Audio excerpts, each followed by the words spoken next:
Found. My God! Go get a doctor, quick! Say, Sonny, you hurt bad?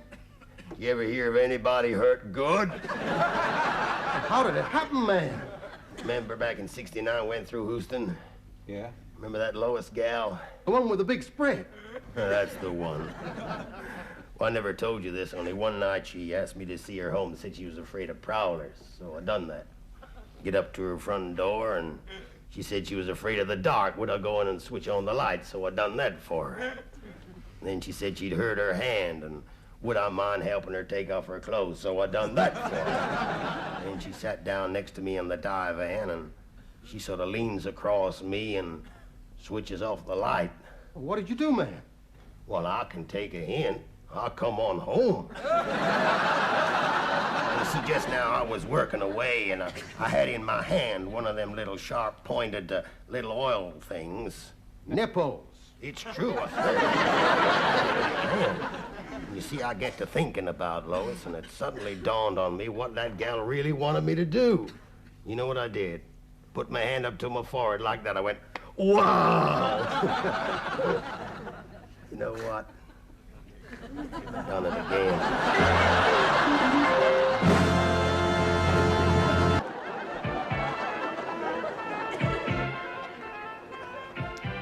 With me tonight, the multi-talented Clyde Jarrow. Hello there. Now, Mr. Jarrow, you're a poet, historian, songwriter, critic, and a movie director. How do you do all these things? Brilliantly. And with great humility and charm. And yet you're still quite young. Oh, come now, I wouldn't call 28 young. Mr. Jarrow, when was it that you got your first chance to become a writer? It was the winter of 1959. But I remember I was in the bathroom and I was looking in the shaving mirror and wondering what was happening to the other 6 wonders of the world. And I turned to my wife, Elaine, who was sitting nearby, straining her greens.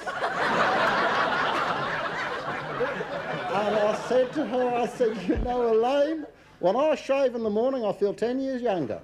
She said, why the hell don't you shave at night then? And you know, before I could think up a snappy answer, this publisher came in. He said, Clyde, your maid. I want to talk to your maid. And while he was talking to her, I showed him my anthropology that I had written, which I called Love is Like a Dumpling. And I called it Love is Like a Dumpling because I honestly believe that to be the most profound thing that I've ever said. Love is truly like a dumpling. Why? Pardon? Why is love like a dumpling? Well, if you're going to bleed and argue about it, I mean, love ain't like a dumpling. I mean, you don't have to take it literally. It's like saying, cast your bread upon the waters and it'll come back 100-fold. I mean, who the hell wants 100 loaves of wet bread? You don't have to take it too literally. Perhaps it's time for you to read us another poem. Oh, yes, I'm sure it'll be a great pleasure for all of you. A dirty old man was sat down by the lake, quietly plucking a duck. And just as he feared, the gamekeeper appeared. He looked up and said, what rotten luck. He chucked the duck in the lake as the gamekeeper spake. He said, you're stealing that duck, I suppose. He said, come off it, Jim. He's just having a swim and I'm sitting here minding his clothes.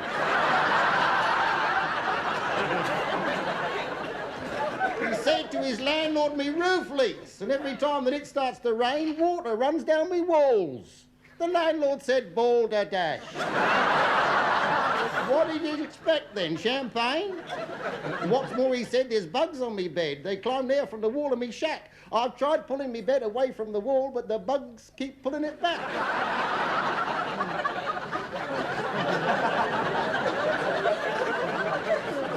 Once the dirty old man left his dirty old bike by the railings of number 10.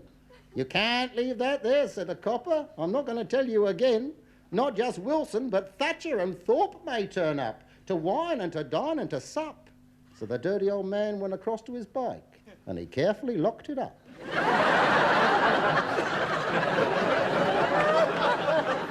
We've all of us seen the dirty old man as we hurry past in the street with his dirty old hat and his dirty old coat and his dirty old rags on his feet, and we think that we care. But do we really care should this lonely old man live or die? In your heart of hearts, do you really care? No. Neither do I. I believe now we're going to see the documentary that I made over here, are we? The one about the family, you know, the Groper family from Aldershot.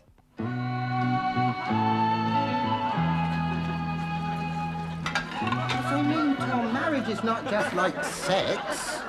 I mean, it's coming home to a spotless house. It's having a lovely meal that's been prepared with loving care. That's what it is. What's the tea? I don't know, labels come off the tin. Hang on. Spaghetti bolognese. Is it going to be long? What, do you want me to measure it or something? Can I have a glass of water then? What, drink? No, I want to rinse out a few things. Don't you be sarky with me. Yeah. I wish I was him. I wish I was that cat. Ha! You wouldn't if you knew. I'm taking him to the vet this afternoon. Oh, devil! Deny your conjurer's rights, are they? I do wish you'd stop playing with that smelly, hairy thing. He's not a smelly, hairy thing. I was talking to the cat. Took your father's tea into him. You see, Tom, marriage is two people finding happiness and contentment and... What are you doing? You're not leaving out on my will. You're not the bloody ball welding. And peace in each other's country. I'm going to buy a tent. Why, what's wrong with the one you're wearing? Oh, to go camping, you know? Camping, you don't worry about getting a tent. You want to worry about getting yourself a house, doesn't he, Father? God oblige me. I mean, you've got to get married sometime, Tom. Can't go enjoying yourself forever. I mean, if you loved her, you'd marry her, wouldn't you? You listening to me? Yeah. How can you be? You've got your eyes closed. Today I'm listening with my ears. Well, you've got to understand, Tom, it's the sanctity, it's the holiness of marriage. Well, answer the bloody thing, will you? The pence? Because, I mean, Tom, if you was married, you'd have all sorts of benefits. Honestly, tits like coconuts. Sparrows are like the bird bath. I mean, you'd like your baby to have a name, wouldn't you? Just imagine you have a nice little son, a lovely little lad with a chubby face like his mum, a little son you can... I've told you about that before, haven't I? Love and cherish, be lovely. Or a nice daughter, while she grew up into womanhood in front of your very... It's no wonder you're coughing, running around all the time half naked like that. Where did you get that ice cream from? I want one. You shut up. I got it off the ice cream man, didn't I? You mean to say you've been out like that half naked? Well, he knows what I look like. I've been round his house stark naked. When he gets his Polaroid out, and them other villains at them gangbangs and pop parties, I mean, they're all drunk anyway, ain't they? After all your father and I have done for you to bring you up nice and respectable, and you still say ain't.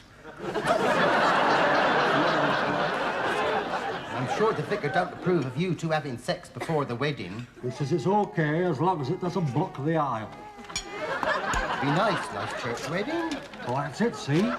I'm an atheist, thank God. I wouldn't like to be an atheist. Why not? I don't have no holidays. Here, have you ate that bread already? You obviously love the appetite, haven't you? Still, that's what they say, innit? Way to a man's heart is through his stomach, and it's quite right, you know. Yeah, it's a shredded wheat. Hey, who's got my Drino pad? Here, I've been looking for that.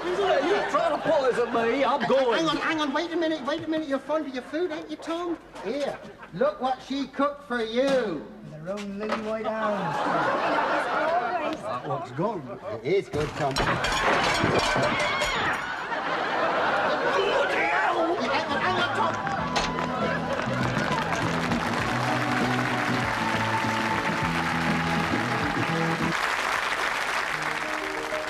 Everyone has dreams, it seems, from Prime Minister right down to plumber. And comes the morning and the light. Well, who's to say whose dreams are dumber? Now, I may be a fool, but at least I'm a man. And last night, half crazy, I came up with this plan. Well, my dreams are sad, it's a problem, that's a turtle. I took a little ad and I put it in the journal. Opportunities for the girls who live in dreams. And when the girls come by for their audition, I'm gonna say, girls, well, this'll be your mission. You're to be the tops in all my schemes. Here's a little job that you can't sleep on and you won't be fired. Clothes were made to wear and keep on up until we're tired. And honey, you've been hired for dancing in the nude, in the bushes and flowers, just like straight from the showers. Try it off in the light. Let's go dancing in the nude for a couple of hours till the heavenly powers let us dance nude all night.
Let us dance nude all night.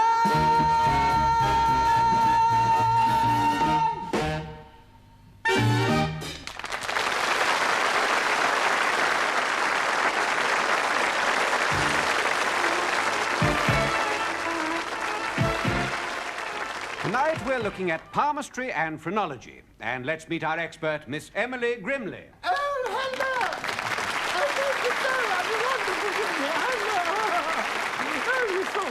Miss Grimley, do you really feel that palmistry and phrenology can help us find out about ourselves and others? Oh, yes, I do, particularly where romance is concerned. To all girls, I say, see his palm before you make a date. I always say that.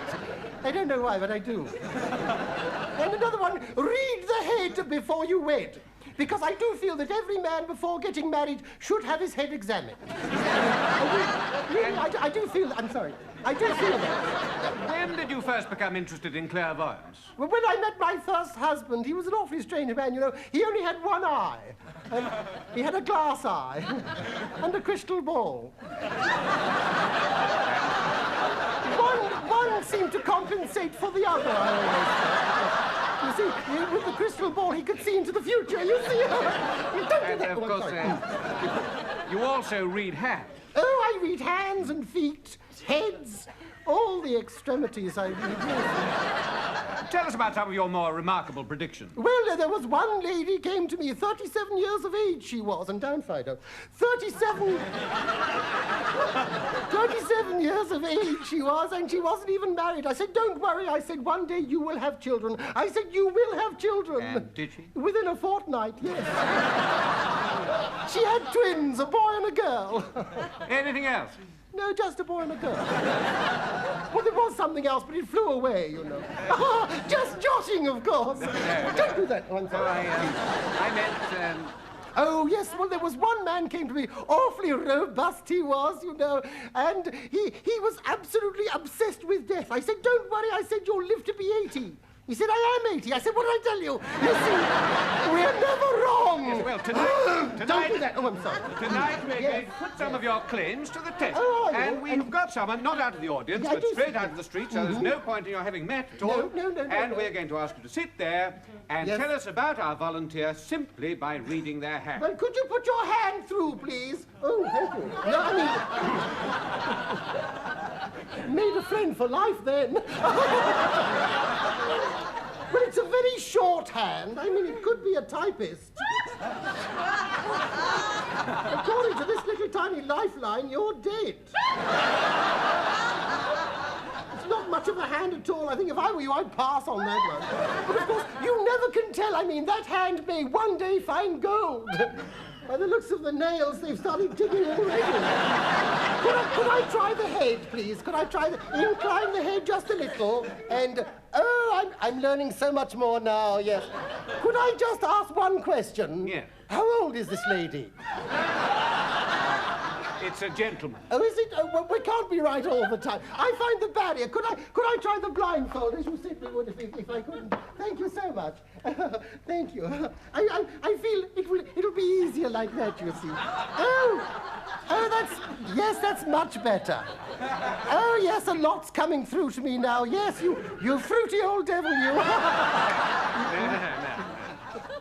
Now, that's naughty. You're having me on, aren't you? I've had this trick played on me before. This is a melon, isn't it? I can tell a melon, you know. I can tell. No, I assure you. No. Well, oh, I see. Yes, because it's furry. Yes, it could have been a coconut. But I would say that this gentleman is about 42 years of age, stands about 6 foot tall, and he's led a life of drink and debauchery. Let's see. Oh, success! Another success! Success? How lovely. Success? Yes. I'm not 42 years old.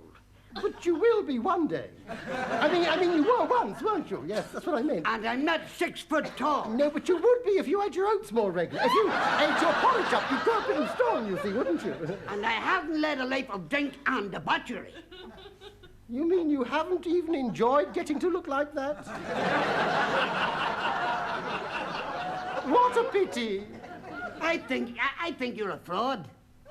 You couldn't read the bumps in my hair. Why not? Because I haven't got any. Well, you bloody well have now!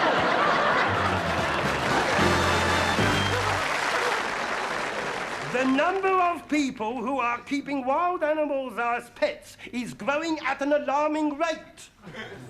I mean, take, for example, this female crocodile here. In her natural inhabitant, in her natural environment, she lays 1,000 eggs every year. And the male crocodile, you see, he comes along and he eats up 999 of those eggs. Because if he didn't, we'd be up to our bloody necks in crocodiles. But you see, the thing is trust. Look at that. Trust. All right, you're close now, dear. You see? I know how to handle them, but a lot of people don't, you know. You see bad crocodile handlers every day in canteens saying, 3 cups of tea, please. 2 with sugar, and 1 without.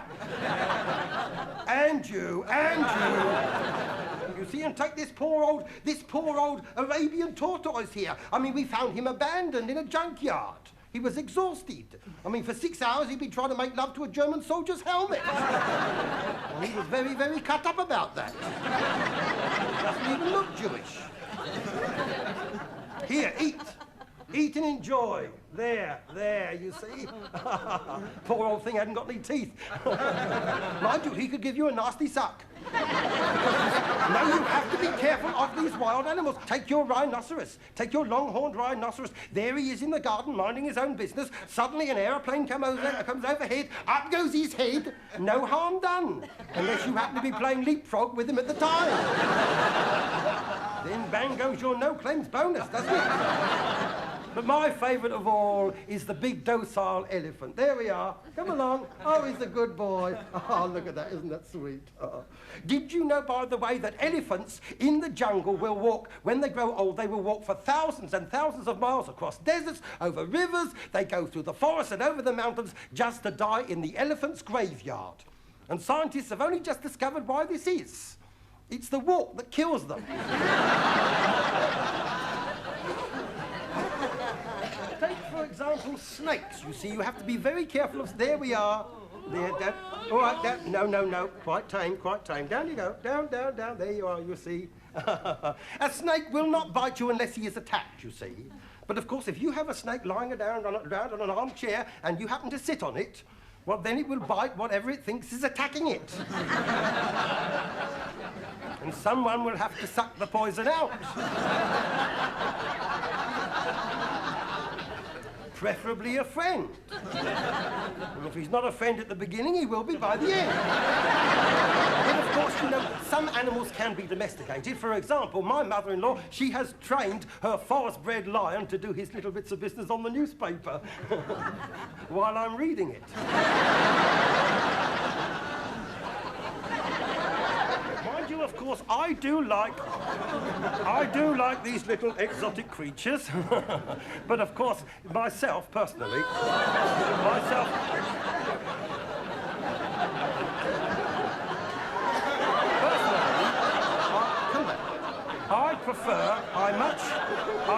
I much prefer the domesticated animals. In fact, my best friend is my dog. Some people say my only friend is my dog. They say I've milked so many cows that I shake hands one finger at a time. That when I die, I would like my skin to be used as the saddle for a lady show jumper, so that I will always be between the two things I love best. A good piece of horse flesh and a beautiful woman. But of course, of all the wild animals, I think my favourite is the elephant. There he goes. Well, you know what they always say? They always say that an elephant never forgets. But of course, what has an elephant got to remember? All he has to remember are little kindnesses. An elephant will always remember a little kindness, and he will repay you in the only way he knows how.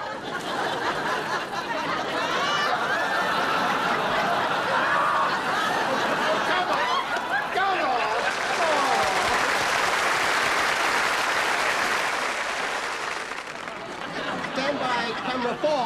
We've only got 3. Stand by camera 3 and roll the music and zoom into the thing out there.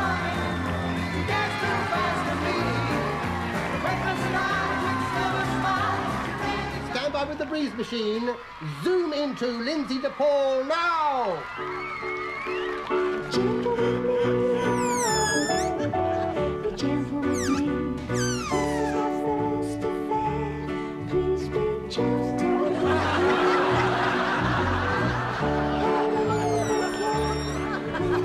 Start the breeze machine now. Very gently. Gently.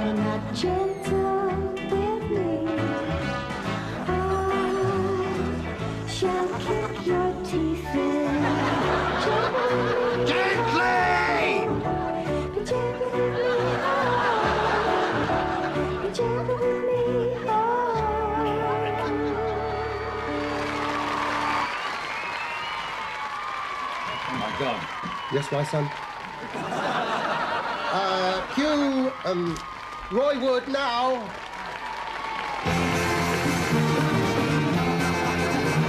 She got eyes that glow like cigarettes with ashtrays underneath. And when she bites her fingernails, her mother hides her teeth.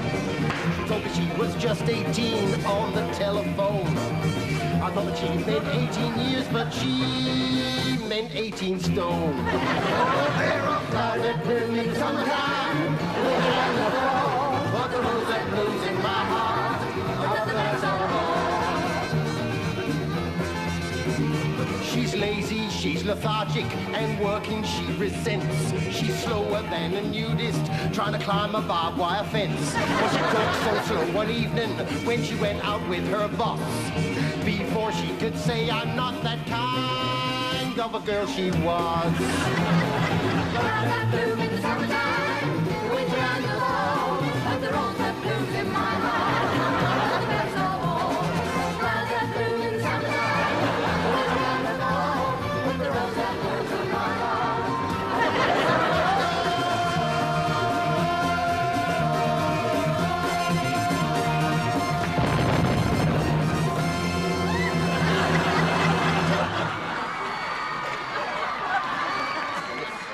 Now we're going to hear from Roy Orbison's musical bum.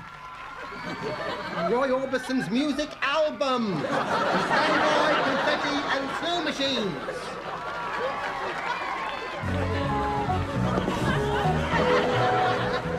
When I set up house with Annabelle, my heart was filled with doubt.